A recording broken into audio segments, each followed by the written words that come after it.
So could you tell us your name and where you're from? Yeah, I'm Rabbi Felman. My organization is Neturei Karta International, Jews United Against Zionism. And we are in activism ready for, I should really say, 70 years since the beginning of Zionism, maybe even before that. In Jerusalem it began when the Zionist philosophy came in, even before 1948, before the creation of the State of Israel. At that point, Jewish leaders in Jerusalem, and basically even in Europe and elsewhere, really saw this Zionist philosophy as a destruction for Judaism and for the Jewish people. They claimed that it's only tragedy that this is going to lead to. Unfortunately, this is what we see now. But it took a long time to be able to understand what kind of a tragedy this did for the Palestinian people. Once the state came in effect, and this is something that it's never ending. Our opposition to Zionism is on religious basis, on religious grounds. According to Judaism, Jews are forbidden to have their own state. Jews are in exile by divine decree. We are forbidden by God to create our own state, and especially fighting other nations is something which is totally forbidden for us. And oppressing other people is a disastrous situation.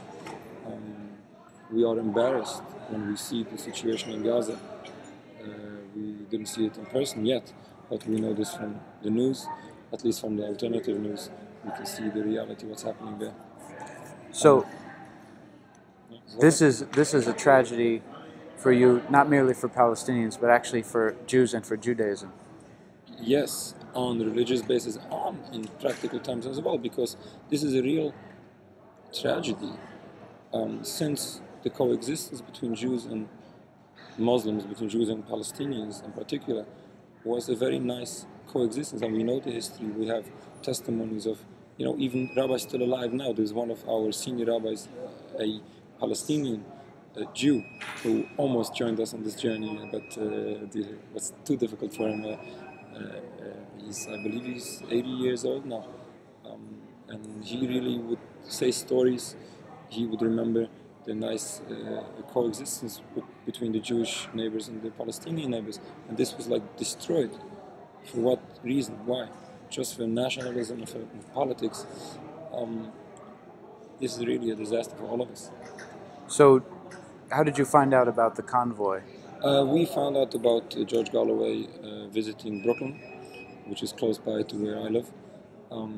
We attended the meeting with almost a dozen of Jewish rabbis. We brought our donation to the fundraiser, and at that point we started to be interested in joining.